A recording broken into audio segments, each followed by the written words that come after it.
എല്ലാവർക്കും നമസ്കാരം. Talk of the ടൗണിൻ്റെ ഏറ്റവും പുതിയ എപ്പിസോഡിലേക്ക് സ്വാഗതം. ഇന്ന് നമ്മൾ ഈ വീഡിയോയിൽ സംസാരിക്കുന്നത് ഏറ്റവും പുതിയ മൂവി ഖജുരാഹോ ട്രെയിൻസ്, ആ സിനിമയുടെ വിശേഷങ്ങളാണ് ഇന്ന് നമ്മൾ സംസാരിക്കുന്നത്. ഈ സിനിമ സംവിധാനം ചെയ്തിട്ടുള്ളത് പുതുമുഖ സംവിധായകനാണ് മനോജ് വാസുദേവ്. അദ്ദേഹം ഓൾറെഡി ഈ ഒരു ഇൻഡസ്ട്രിയിൽ 15 വർഷത്തോളം ആൾ ഓൾറെഡി ഉള്ളതാണ്. പക്ഷേ ആഡ് ഫിലിംസും ഒക്കെ ആയിട്ടാണ് അദ്ദേഹം കൂടുതലും വർക്ക് ചെയ്തിട്ടുള്ളത്. ഒരു ഫിലിം ഡിറക്ഷൻ എന്നുള്ള രീതിയിൽ അദ്ദേഹത്തിൻ്റെ ഫസ്റ്റ് മൂവിയാണിത്.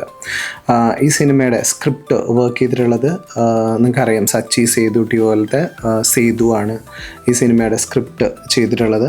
പിന്നെ ഇതിൻ്റെ ലീഡ് ആക്ടേഴ്സിനെ ചെയ്തിട്ടുള്ളത് അർജുൻ അശോകൻ, ഷറഫുദ്ദീൻ, ശ്രീനാഥ് ബാസി, അതിഥി രവി, അതുപോലെ ധ്രുവൻ, അവരൊക്കെയാണ് ഇതിൻ്റെ ഒരു ലീഡ് ക്യാരക്ടേഴ്സിനെ ചെയ്തിട്ടുള്ളത്. പിന്നെ ഇതിൻ്റെ മ്യൂസിക് ഹാൻഡിൽ ചെയ്തിട്ടുള്ളത് ഗോപി സുന്ദറാണ്. എനിക്ക് തോന്നുന്നു ഗോപി സുന്ദറിൻ്റെ കുറേ നാളുകളുടെ ഗ്യാപ്പിന് ശേഷം ചെയ്യണൊരു സിനിമയായിരിക്കും ഈ ഖജുരാഹോ ട്രെയിൻസ് എന്നുള്ളത്.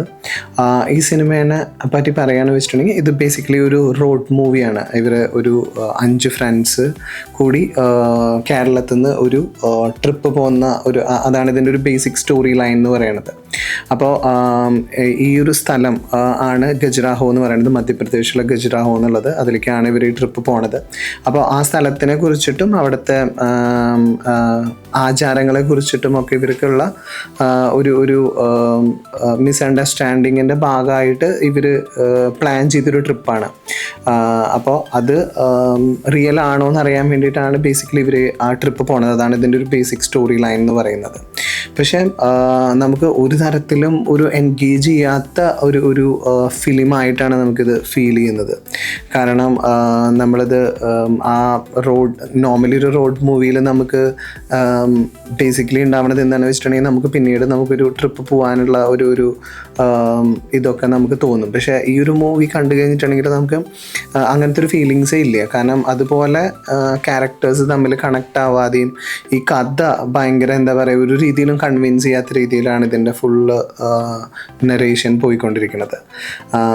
ഇത് അവസാനം അവർ ഒരു ഗ്രാമത്തിൽ ചെന്നെത്തിയും അവിടുത്തെ കുറേ ആചാരങ്ങളായിട്ട് ഇവർ റിലേറ്റഡ് ആയിട്ട് ഉണ്ടാവുന്ന കുറേ പ്രശ്നങ്ങളും അവസാനം ഈ ഗ്രാമത്തിനെ ഒരു വേറെ രീതിയിൽ ഹെൽപ്പ് ചെയ്യണതും, അങ്ങനെ ഒരുപാട് സിനിമകളിൽ കണ്ട ഒരു സ്റ്റോറീൻ്റെ അല്ലെങ്കിൽ ഒരു ത്രെഡ് എടുത്തിട്ട് വീണ്ടും സെയിം തന്നെ ചെയ്തു വെച്ചിരിക്കുകയാണ്. അപ്പോൾ നമുക്ക് ഒരു തരത്തിലും ഒരു കണക്ട് ചെയ്യാത്തൊരു മൂവി ആയിട്ടാണ് ഇത് ബേസിക്കലി ഫീൽ ചെയ്യണത്. അപ്പോൾ നിങ്ങൾ ഈ സിനിമ കണ്ടിട്ടുണ്ട് വെച്ചിട്ടുണ്ടെങ്കിൽ നിങ്ങളുടെ കമൻറ്റ്സ് നിങ്ങൾ പറയാം. Thank you.